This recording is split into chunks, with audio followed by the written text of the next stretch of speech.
बातमी आहे शिरोली येथून।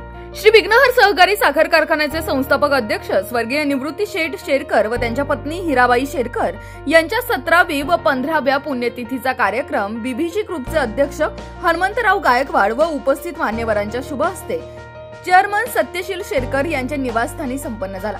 यावेळी माजी आमदार शरददादा सोनवणे, भाजपा नेत्या आशाताई बुचके, अनिल तात्या मेहेर, शरदराव लेंडे, मोहित ढमाले, विलास लांडे, गणेश कवडे व राजकीय, सामाजिक, शैक्षणिक, कृषी इत्यादी अनेक क्षेत्रातील नामवंत व्यक्ती उपस्थित होत्या। कार्यक्रमाचे सूत्रसंचालन लक्ष्मण शेरकर तर प्रास्ताविक चेअरमन सत्यशील दादा शेरकर व आभार प्रदर्शन व्हाईस चेअरमन अशोकदादा घोलप यांनी केले। याच बातमीचा प्रत्यक्षदर्शी आढावा घेतलाय आमचे ओझर प्रतिनिधी मंगेश शेळके यांनी। पाहुयात।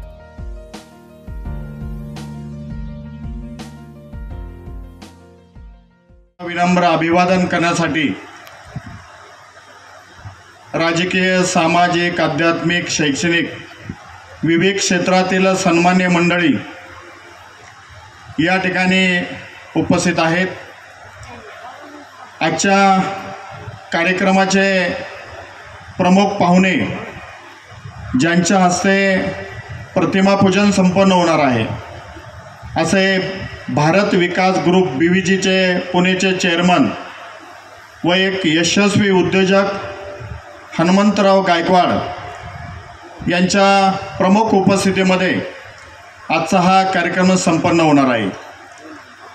शेठबाबा आणि बाई यांच्या पवित्र स्मृतीला विनम्र अभिवादन करण्यासाठी या ठिकाणी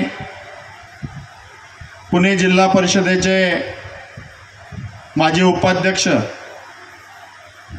व या ठिकाणी तालुका अध्यक्ष शरद पवार गट सन्मान्य शरद लेंडे साहेब असतील, त्याचप्रमाणे विघ्नहर सहकारी साखर कारखान्याचे सन्मान्य चेअरमन व्हाईस चेअरमन अशोक शेठ घोलप असेल, संचालकांमध्ये देवेंद्र शेठ खिल्लारे असेल, दत्तात्रय थोरात साहेब असतील, कुंडलेक शेठ गायकवाड साहेब, रघुनाथ शेठ लोटे, नीलमताई तांबे, तबाशेठ शिंदे असतील, माजी संचालकांमध्ये सचिन टावरे पाटील, विलास पडवळसड, गुलाब नेहरकर साहेब, निवृत्ती शेठ साळकवे, प्रकाश शेठ जाधव, धनेश शेठ पडवळ, आपणही या ठिकाणी शेठबाबा आणि बाई यांच्या पवित्र स्मृतीला विनम्र अभिवादन करण्यासाठी आपण उपस्थित आहात।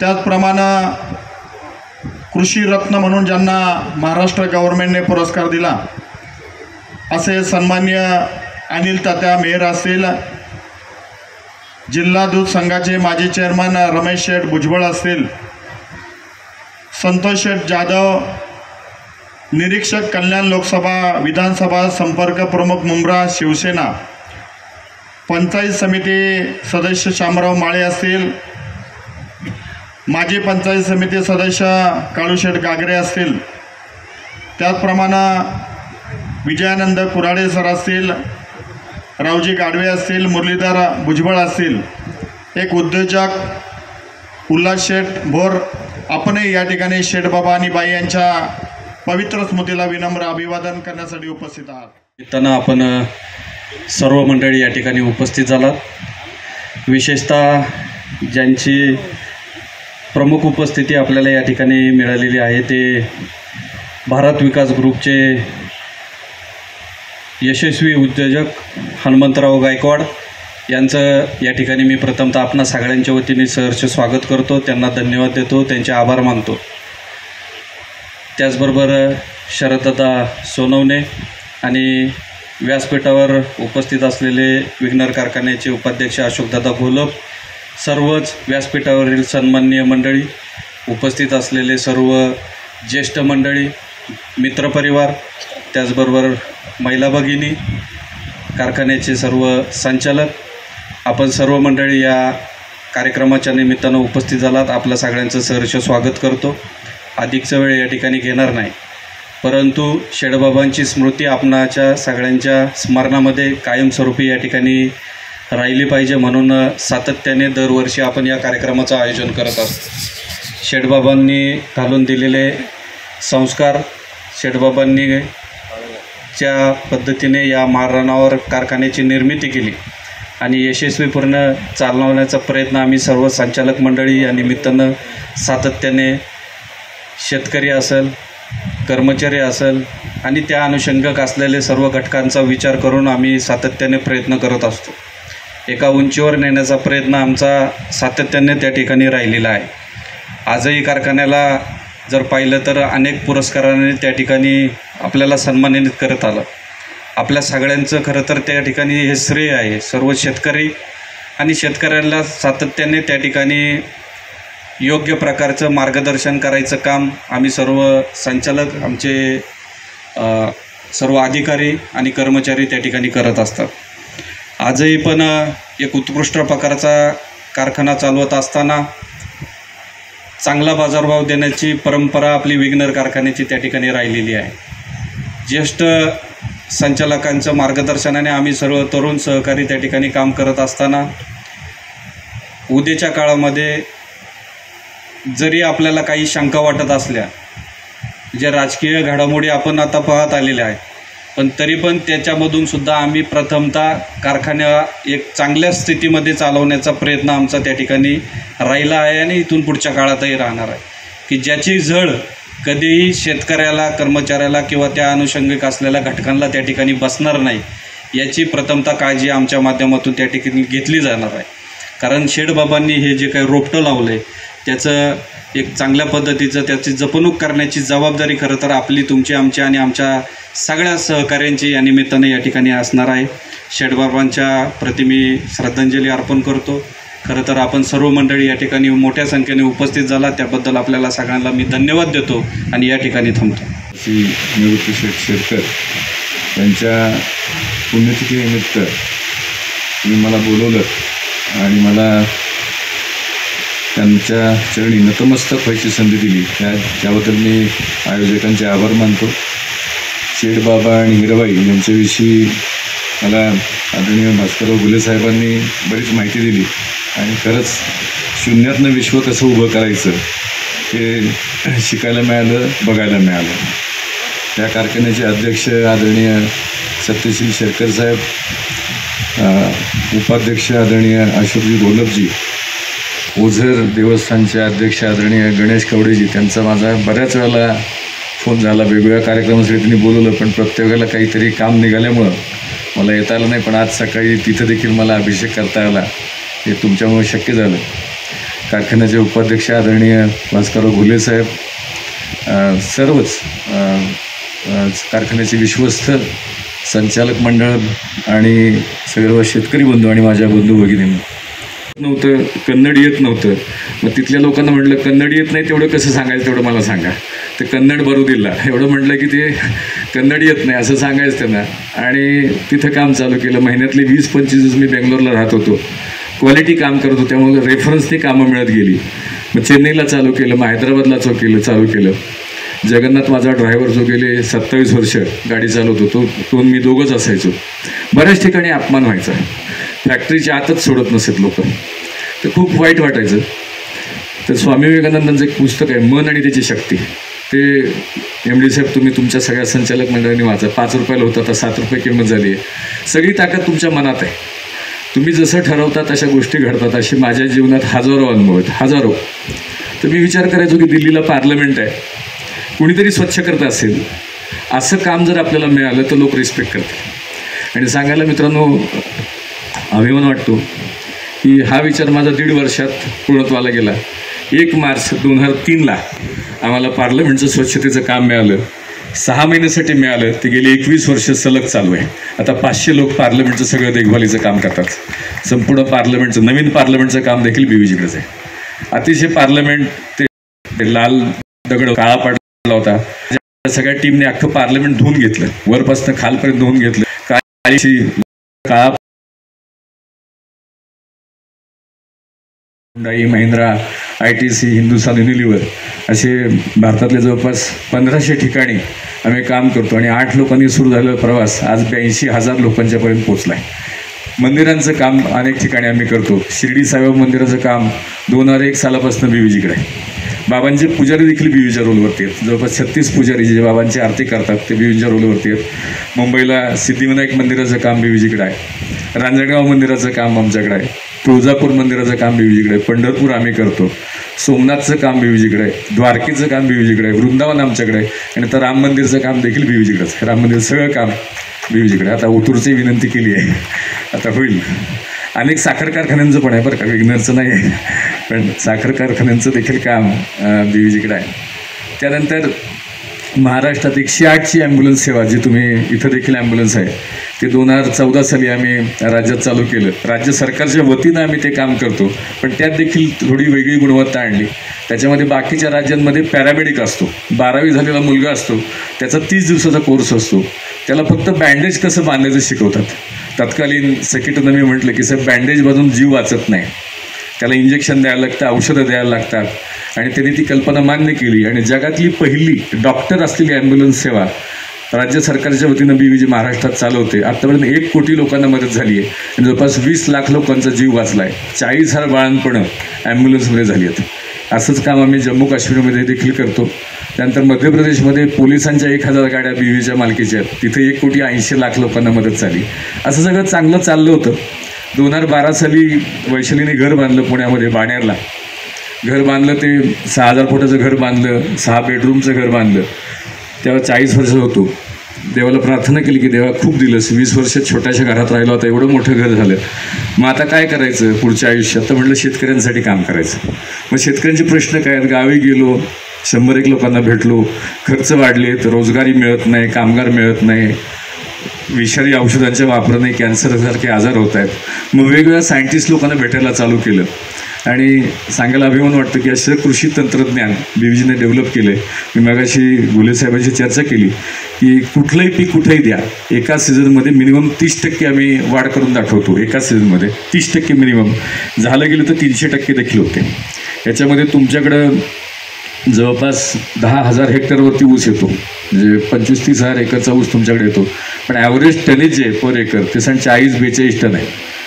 चेअरमन सर तुम्हाला कमिटमेंट देतो, मी घुले साहेबांना म्हटलं तुम्ही 100 शेतकरी निवडा किंवा 200 निवडा, 500 निवडा, त्याची 2 एकर क्षेत्र असलं पाहिजे. आपण इथं शेतकरी सगळेच असतील ना. मी इथं पत्रकार मित्रांना विनंती करीन किंवा फोटोग्राफरना फक्त एक फोटो काढायचा माझ्यासाठी इथं कोपऱ्यात येऊन. कुठे गेले कॅमेरामन वगैरे, एक फोटो काढा फक्त की शेतकरी किती आहेत म्हटलं की हात वर करतील लोक. शेतकरी किती लोक आहेत हे बघा, सगळ्यांचे हात वर झाले. आता त्याचा फोटो घ्या, फोटो काढू देतो ना. हां, आता हे तिथल्या किती लोकांनी त्यांच्या शेतातली माती तपासली, मातीचे 16 घटक तपासलेत. हे बघा 1 2 3 4 5 6 एक 12-13 लोकांनी तपासलेत. आता गेल्यानंतर 6 महिने घराची एक चिठ्ठी सापडली, कपडे शिवायला टाकले होते वडिलांनी पुण्यात कॅम्पात टेलरच्याकडं. 250 रुपये शिलाई होती. ते पैसे देऊन कपडे घरी घेऊन आलो. त्या रात्री खूप विचार केला की दादांचे कपडे असेच राहिले, माझेही असेच राहणार, माझे काही माझ्याबरोबर येणार नाही. तर आपण काहीतरी वेगळं काम करायचं. सेकंड इयर इंजिनिअरिंगला होतो. मित्रांशी चर्चा केली संस्थेचं नाव काय ठेवायचं. मी सातारचं आहे, कुणी सांगितलं सातारा नाव ठेवा, कुणी सांगितलं अजिंक्यतारा नाव ठेवा, कुणी सांगितलं वडिलांचं नाव ठेवा. मी म्हटलं नाही, आपले स्वामी विवेकानंद आदर्श आहेत, संस्थेचं नाव ठेवायचं भारत विकास. आणि भारत विकास प्रतिष्ठान म्हणून संस्था रजिस्टर केली 91 साली. लोगो काढला, भारतात नकाशा, मागं सूर्य, मधी पणती, आणि काहीतरी वेगळं काम करायचं ठरवलं. माझ्याबरोबर मी डिप्लोमाचे क्लासेस घेत होतो, पैसे चांगले कमवायला लागलो होतो, फी तर काढलीच होती, वसूल केली होती, पण अजून 2 मुलांना मदत करायला चालू केलं शिक्षणासाठी. फर्स्ट क्लास मेंटेन केला आणि मग टाटा मोटर्समध्ये 94 साली नोकरीला लागलो. 2 खोल्याचं घर बांधलं. आमचं घर, त्याचं कर्ज झालं होतं. आईला म्हटलं की कर्ज फेडतो आणि मग IASच्या तयारीला चालू करतो. दरम्यानच्या काळात मला टेल्कोमध्ये परचेसमध्ये टाकलं. माझा 6,500 रुपये पगार असताना मी कंपनीचे 2 कोटी रुपये वाचवले. माझी कुठलीही अपेक्षा नसताना कंपनीचे 2 कोटी रुपये वाचवले. मी कायम माझ्या सगळ्या भाषणात सांगतो की जिथं काम करतो तिथं मालक म्हणून काम करायचं, नोकर म्हणून काम करायचं नाही, मालक म्हणून काम करायचं. आपण मालक असल्यासारखं. आणि तसं केलं. कुठली अपेक्षा नव्हती. माझ्या व्हाईस प्रेसिडेंटने मला जानेवारी 97 त्यांच्या केबिनमध्ये बोलवून विचारलं की बेटा तुम बहुत अच्छा काम कर रहे हो, तुम्हें क्या चाहिए, डबल प्रमोशन, डबल इन्क्रीमेंट, तुला नेमकं काय हवं आहे. ते म्हटलं मला काही नको, पण माझे सातारचे बालपणीचे मित्र माझ्याकडे नोकरी मागायला येतात, त्यांना वाटतं की मी मोठा साहेब झालो, इंजिनियर झालो म्हणजे, आणि ते 7वी पास आहेत, 10वी नापास आहेत, त्यांना कंपनीत हेल्परच्या कामाची संधी द्या, मला बक्षीस म्हणून तेच द्या. ते म्हटलं त्यांना हेल्परचं काम देता येणार नाही, तर ते स्वच्छतेचं काम करतील का? मी हो म्हटलं. आमच्याकडं संत गाडगे महाराज आजोबा पणजोबा होते त्यावेळेला आमच्या घरी यायचे रहमतपूरला, कृष्णा नदीच्या काठी त्यांचा एक आश्रम आहे, गाडगे महाराजांची आश्रमशाळा आहे. तर म्हटलं स्वच्छतेचं काम करतील माझे मित्र. मला म्हटलं तुझी कुठली संस्था आहे का, कारण ॲज अ एम्प्लॉई तुला काम देता येणार नाही. मी हो म्हटलं. आणि 22 मे 97ला आम्ही टाटा मोटर्समध्ये स्वच्छतेचं काम 8 लोकांनी चालू केलं. परवाच 22 मेला त्याची 27 वर्ष पूर्ण आली. पहिलं महिन्याचं बिल होतं 12,009 रुपये. मग त्याच्यामध्ये गुणवत्ता कशी वाढेल, क्वालिटी कशी वाढेल ह्याच्यावरती काम चालू केलं. यंत्राच्या सहाय्यानं स्वच्छता, high pressure jet machine, scrubbing drawing machines अशी मशीन घ्यायला चालू केलं. मग दुसऱ्या वर्षी 30 लाख टर्न झालं. 99 साली लग्न झालं. वैशालीचे वडील टाटा मोटर्समध्ये कामगार होते. वैशाली MCOM MMS ICW बरंच शिकली आहे. 25 नोव्हेंबरला लग्न झालं. लग्नानंतर 1 महिन्यात तिला मी म्हटलं की मला नोकरी सोडायची, व्यवसाय करायचा आहे. तर ती थोडी भांडली माझ्यावर. तुम्ही म्हटली इंजिनियर आहे म्हणून मी लग्न केलं, आता तुम्ही व्यवसाय कुठला करणार? म्हटलं हाऊसकीपिंग. म्हणजे काय असतं? म्हटलं तू घर झाडती, मी कंपनी झाडतो. मग ती महिनाभर भांडली. महिन्याभराने तिनं परमिशन दिली. आईला विचारलं. आई म्हटली आणि मग 7 पिढ्यात कुणी धंदा केला नाही, कारण आमच्या घरामध्ये 7 पिढीमध्ये एकच मुलगा आहे. वडील एकटे, आजोबा एकटे, पणजोबा एकटे, भावकी नाही आहे आम्हाला. आई म्हटली आपल्याला भावकी नाही आहे, वडिलोपार्जित 2 एकर जमीन आहे, कसं करशील, काय करशील? मग माझ्याकडे 10-1 लाख रुपये साठले होते 3-4 वर्षाच्या माझ्या पगाराचे आणि व्यवसायाचे. आमच्या गावी कृष्णा नदी आहे. कृष्णा नदीची कधी 7 एकर जमीन विकत घेतली आणि सुमो गाडी घेतली. आईला नेऊन दाखवलं मे 2000 साली. आई म्हणली ठीक आहे, आता तू काही नाही केलं तर शेती तर चांगली करशील. मग नोव्हेंबर 2000ला मी राजीनामा दिला आणि 2001 सालापासून पूर्ण वेळ काम चालू केलं. सगळेच आहे. BVG म्हणजे मी वाचलं की देवासारखं काम केलं शेठबाबांनी तालुक्यातल्या लोकांसाठी, आणि त्यांच्याप्रती म्हटलं जाऊन शिकायला मिळेल, काहीतरी बघायला मिळेल. मी माझी BVG सुरुवात तशीच केली. माझ्या आयुष्याची 6वीपर्यंतची वर्ष घरात लाईट नव्हती. 20 वर्ष 10x10च्या खोलीत काढली. एवढंसं घर, त्यात 5 लोक राहत होतो. 18 वर्ष असताना वडिलांचं निधन झालं. त्याच्या आधी ते थोडे आजारी असले की पुण्यात सिव्हिल हॉस्पिटलला ॲडमिट असायचे किंवा बुधराणे हॉस्पिटलला. पैसे नसले की आई कानातलं द्यायची काढून, सोनाराकडे जाऊन 200 रुपये घेऊन ये, कधी मंगळसूत्र द्यायची, 500 रुपये घेऊन ये. खूप वाईट वाटायचं की असं का होतं, पण आईवडिलांनी खूप चांगले संस्कार केले. कुठेही चांगलं भाषण असलं की वडील मला घेऊन जायचे त्या भाषणाला. प्राचार्य शिवाजीराव भोसलेंचं व्याख्यान होतं मी 8वीत असताना स्वामी विवेकानंदांच्यावरती, आणि ते ऐकलं आणि ठरवलं की छत्रपती शिवाजी महाराजांची भूमी, तिथेही मला आज नतमस्तक होता आलं की शिवनेरीवरती महाराजांचा जन्म झाला. छत्रपती शिवाजी 4थीत असल्यापासून माझं दैवत होतं, आणि 8वीत असल्यापासून स्वामी विवेकानंद. असं काही घडलं की वाईट वाटायचं की असं का होतं, मंगळसूत्र घाण का टाकायला लागतं. पण त्यावेळेपासून ठरवलं की काहीतरी वेगळं करायचं. 10वीला 88% मार्क पडले. आई शिक्षिका होती, तिने विचारलं काय करू, तर म्हणले डिप्लोमाला घाला, म्हणजे तुमची फायनान्शियली तितके चांगले नाही, तुम्हाला 3 वर्षांनी पैसे कमवायला लागेल मुलगा. म्हणून डिप्लोमाला ॲडमिशन घेतलं. दुर्दैवानं दुसऱ्या वर्षी वडिलांचं निधन झालं. मी 18 वर्ष होतो, त्यांचं वय 45 वर्ष होतं. त्यांची इच्छा होती की मी IAS व्हावं. तर आईला म्हटलं आई मला IAS करायचं असेल तर मला इंजिनिअरिंग पूर्ण करायला लागेल. इंजिनिअरिंगला औरंगाबादला ॲडमिशन मिळत होतं. आई म्हटली पुण्याबाहेर जाऊ नको, पुण्यातच थांब. आणि मग पुण्यात VITला ॲडमिशन घेतलं. रोज 42 किलोमीटर सायकलवरनं जाऊन येऊन करत होतो. 21 किलोमीटर राहतो, 21 डाऊन.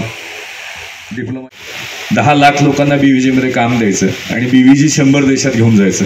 2 वर्षापूर्वी आम्ही अमेरिकेत काम चालू केलं. तिथं 1200 लोक आता अमेरिकेत काम करतात. सौदी अरेबियामध्ये काम चालू केलं, कुवेत कतारमध्ये चालू केलं. यावर्षी अजून 10 देशात आम्ही काम चालू करू. त्यामुळे वेळ मिळत नाही, ही अडचण आहे. तुम्ही बोलवलं, प्रेमाने खूप बोलवलं की वेळेचं खूप सर्कस होते. लोक प्रेमाने बोलवतात खूप, पण जमत नाही. तर गेली 11 वर्ष महाराष्ट्राच्या 10वीच्या इंग्लिशच्या पुस्तकात BVGवरती आणि माझ्यावरती धडा आहे. मी कुणाला सांगायला नव्हतं गेलो, पण रश्मी बन्सल नावाच्या बाईंनी स्टे हंग्री स्टे फुलिश पुस्तक लिहिलं. IIM अहमदाबादच्या पासआउट आहेत त्या. दुसरं पुस्तक लिहिलं ज्यांना कुठली पार्श्वभूमी नसेल, ज्यांनी व्यवसाय चालू केले, कनेक्ट द डॉट्स म्हणून. ते 2009 साली पब्लिश झालं. 2013 साली महाराष्ट्र सरकारने तो 10वीच्या मुलांना धडा म्हणून घेतला. 7 वर्षापूर्वी पुणे विद्यापीठाचे कुलगुरू करमाळकर साहेब होते. ते मला म्हटले की किती लोकांना आदर्श पाहिजेत, चांगले मुदर्श पाहिजेत. तर आमच्या स्टडी सर्कलमध्ये म्हटली चर्चा झाली आहे की तुझ्यावरती BA BCOMच्या फर्स्ट इयरला धडा टाकायचा आहे. तुझी हरकत नाही ना? म्हटलं माझी काही हरकत नाही. तर पुणे विद्यापीठानं BA BCOMच्या फर्स्ट इयरला माझ्यावरती धडा टाकला आहे. तिथं 2 लाख मुलं शिकतात. शिवाजी विद्यापीठानं सेकंड इयरच्या BCOMच्या मुलांना धडा टाकला आहे. काम करत राहायचं. माझं सगळ्यांना सांगणं एकच असतं की रोज स्वतःची स्पर्धा करायची. कालच्यापेक्षा आज चांगलं काम करायचं, आजच्यापेक्षा उद्या चांगलं काम करायचं. बरोबर काही येत नाही, कोणाशी स्पर्धा करायची नाही, स्वतःची स्पर्धा करायची. हेवे दावे कोणाशी ठेवायचे नाहीत. रोज सकाळी माझी प्रार्थना असते की आज चांगलं काहीतरी काम होऊ दे. झोपताना क्षमायाचना असते की आज चुकून पायाखाली मुंगी गेले असेल तर माफ करा. असंच चांगलं केलं की चांगलं होत राहतं. तुम्ही कारखान्याच्या माध्यमातून खूप रेव्होल्युशन करताय, पण अजून खूप स्कोप आहे. कारण खऱ्या अर्थानं भारत तुम्ही जर बघितलं मागच्या काही वर्षात तर श्रीमंत माणूस अधिक श्रीमंत होत चालला आहे, गरीब अधिक गरीब होत चालला आहे, जगणं मुश्किल होत चाललं आहे लोकांचं. तर त्याच्यावरती आणि तुम्हाला तसं ह्या भागात चांगलं आहे, पाण्याची सोय आहे, कष्ट करणारी माणसं, फक्त दिशा द्यायची त्यांना गरज आहे. आता भारत सरकारने आमच्याबरोबर एक ॲग्रीमेंट केलं.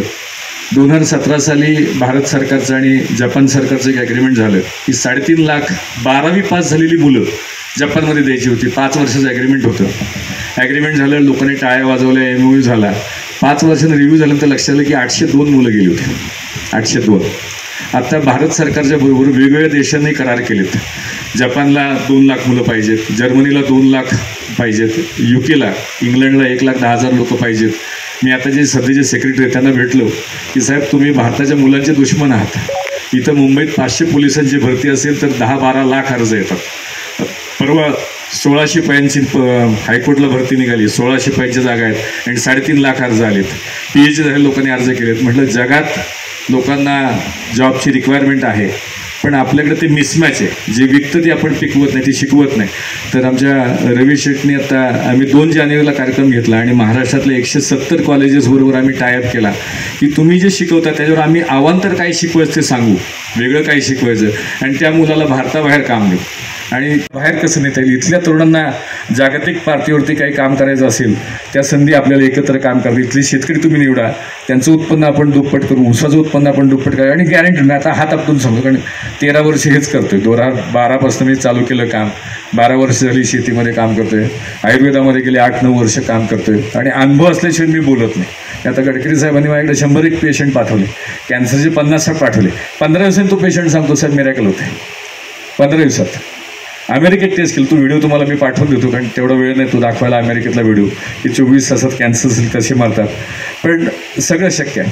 आणि आज इथं तुम्ही बोलवलं, छत्रपतींच्या पावनभूमीमध्ये येता आलं, विघ्नहराचं दर्शन घेता आलं आणि ज्यांनी इथं वटवृक्ष लावला त्यांचे आशीर्वाद दर्शन घेता आलं, त्याबद्दल मी तुमच्या सगळ्यांचा कृतज्ञ आहे, ऋणी आहे.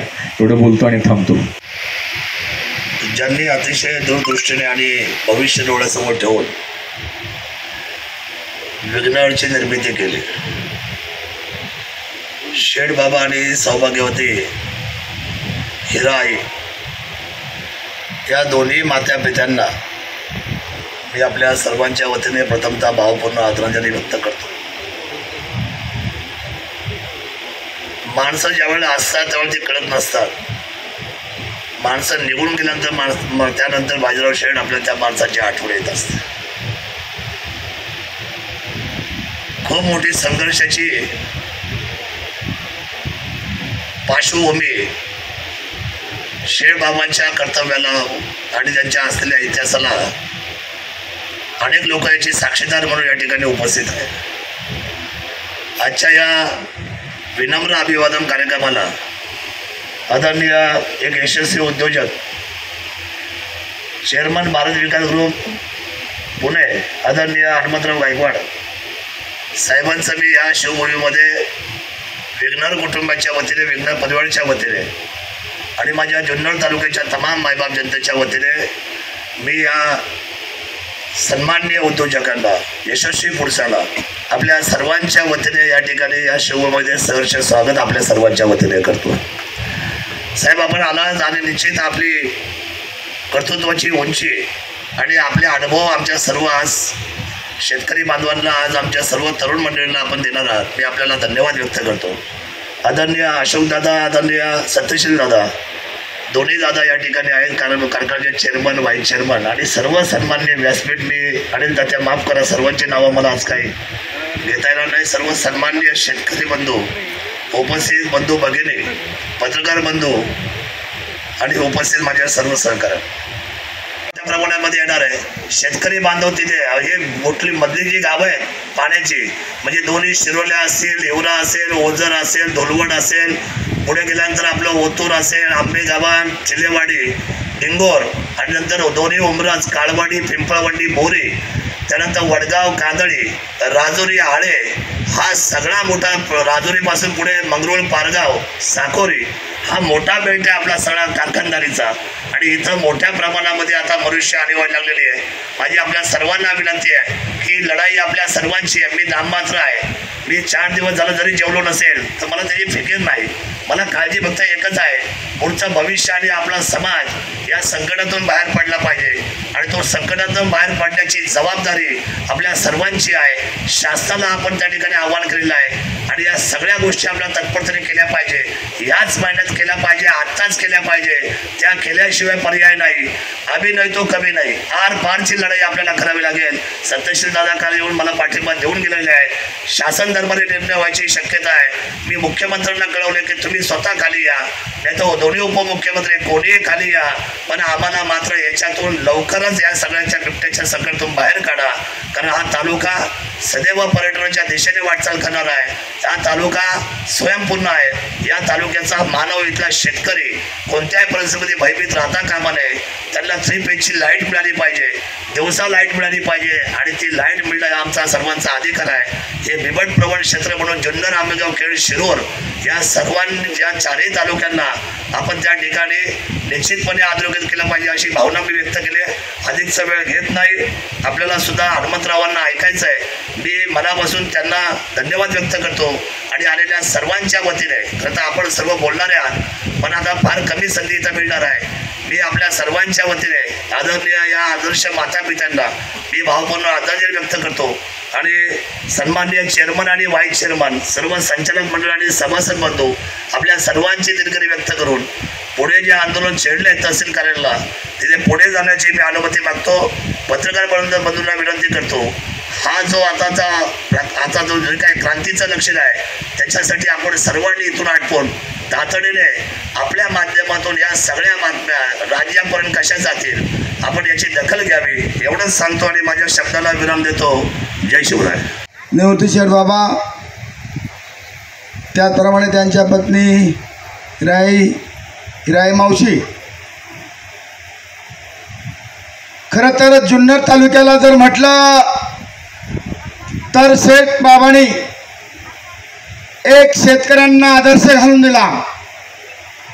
आज तुम्ही आम्ही सर्वजण जे 4 चाकी गाडीवर फिरतोय ही सर्व शेठ बाबांची पुण्य आहे. संस्थापक अध्यक्ष म्हणून त्यांनी या जुन्नर तालुक्यामध्ये एक कारखान्याची निर्मिती केली आणि त्या कारखान्याच्या निर्मितीच्या निमित्ताने तुम्ही आम्ही सर्व शेतकरी आज सुखी आहोत. मला या ठिकाणी अभिमानाने सांगावं लागेल का माझ्यासारखा सुद्धा एक कार्यकर्ता आदिवासी भागामध्ये ऊस लागवड करू शकतो आणि असे अनेक माझे मित्र सुद्धा आदिवासी भागामध्ये ऊस लागवड करण्याचं योगदान खऱ्या अर्थाने शेठ बाबा आणि त्यानंतर स्वपन शेरकर साहेबांनी ती दूर सांभाळली आणि एक चांगल्या प्रकारची दिशा या जुन्नर तालुक्यातून राजकारण कमी पण समाजकारण करत असताना शेठ बाबा एक सहकार महर्षी म्हणून त्यांची नोंद झाली. खासदार म्हणून ते दिल्लीला गेले आणि खरोखर आहे की अजूनही मी शेठ बाबांच्या बाबतीमध्ये सर्वसामान्य माणसाला आणि शेतकरी कुटुंबाला एक आदर आहे आणि म्हणून त्यांचा पुनर्सन्मान या ठिकाणी होत असताना मोठ्या प्रमाणामध्ये या ठिकाणी शेतकरी वर्ग उपस्थित आहे। आणि पहिल्यापासून आमचे वडील असतील, आमचे आजोबा असतील, एक शेरकर कुटुंब, एक सर्वसामान्य माणसाला मदत करणारं कुटुंब। आणि खरं तर कारखान्याच्या माध्यमातून तुम्हा आम्हाला सर्वांना माहिती आहे, अधिकचं काय बोलण्याची गरज नाही, परंतु निश्चितपणे या साखर कारखान्याच्या माध्यमातून अनेक कुटुंब, अनेक शेतकरी, आज खरं तर कौलारी घरामध्ये राहणारा माणूस आज बंगल्यामध्ये राहतोय, ही सारं काही श्रेय शेठबाबांना जात आहे। या विघ्नर सहकारी साखर कारखान्याचे चेअरमन सत्यशील शेरकर, व्हाईस चेअरमन अशोक शेठ घोलप, संचालक मंडळ व सर्व शेरकर कुटुंबीय, त्याचबरोबर उपस्थित असणारे सर्व बंधू आणि भगिनींनो, खरं म्हणजे शेठबाबांनी माळरानावर नंदनवन निर्माण केलं आणि नंदनवन निर्माण करत असताना तो कालखंड आजही माझ्या डोळ्यापुढे आहे की आपला तालुक्याची बरीचशी मंडळी, जवळजवळ निम्मा म्हटलं तरी हरकत नाही, भायखळा आणि क्रॉफर्ड मार्केटमध्ये व्यवसायाच्या दृष्टिकोनातून काम करत होती। आणि आपला तालुका हा विशेष करून भाजीपाला आणि फळं, विशेषतः बटाटे वगैरे याचंसुद्धा मोठ्या प्रमाणात उत्पादन घेत होतं। आणि अशा या तालुक्यामध्ये साखर कारखाना निर्मिती करण्याचं स्वप्न शेठबाबांनी घेतलं। सुरुवातीच्या काळामध्ये खूप अडचणी त्याच्यामध्ये आल्या होत्या,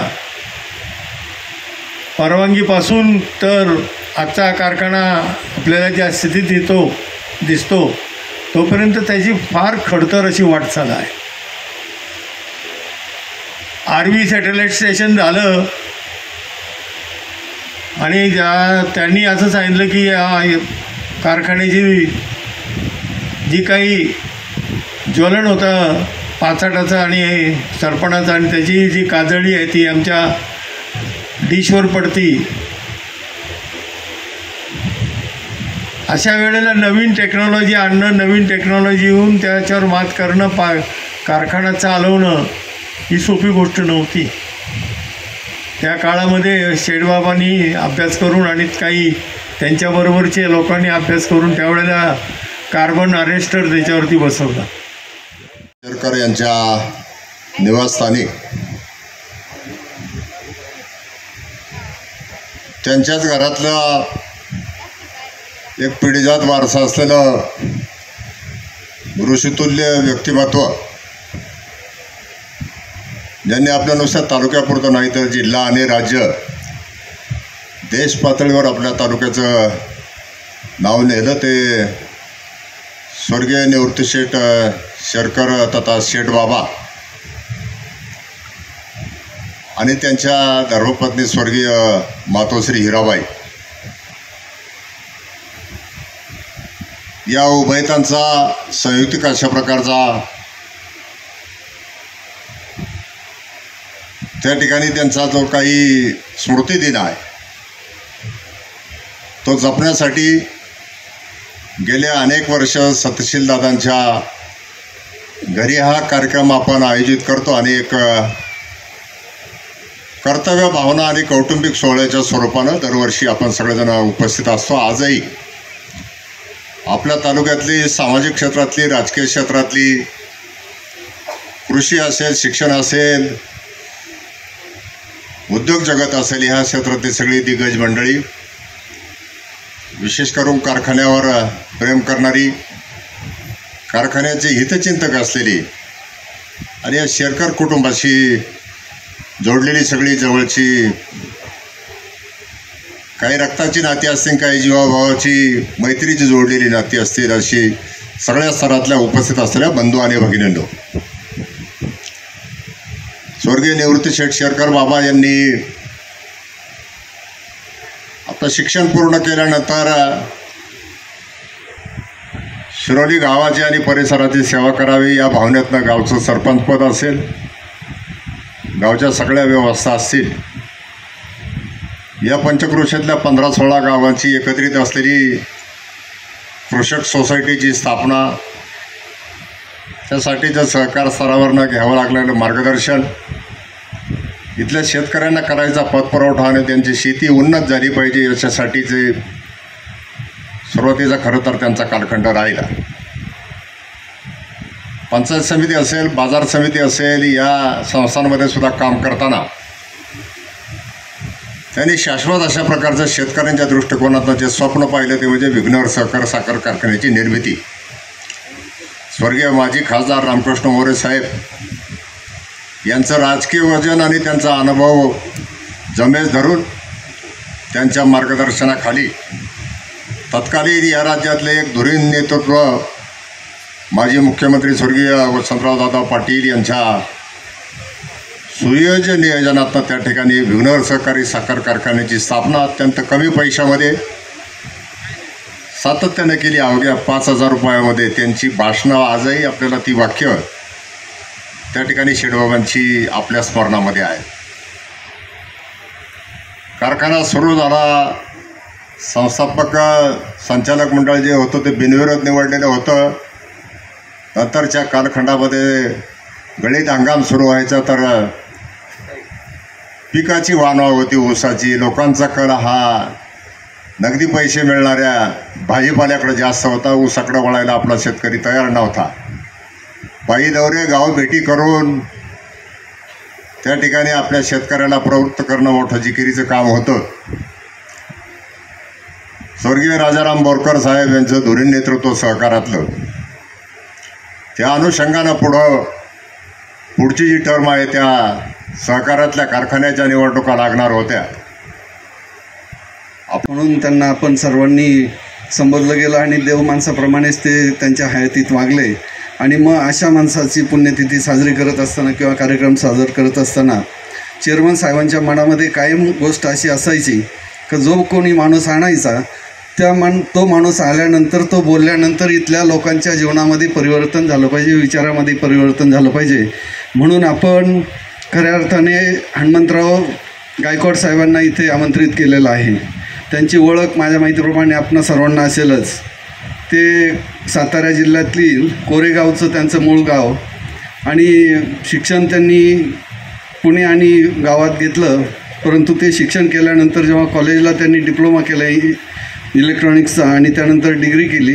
डिग्री करत असतानाच वयाच्या 19व्या वर्षी त्यांनी भारत विकास ग्रुप म्हणून या संस्थेची स्थापना केली. आणि आज BVG जर पाहिलं तर तो पंतप्रधानांच्या ऑफिसपासून तर राष्ट्रपतींच्या सदनापर्यंत सर्व कामं तिथे करतात. त्यांच्याकडे साधारणतः 80,000 कर्मचारी आणि अधिकारी काम करत आहेत.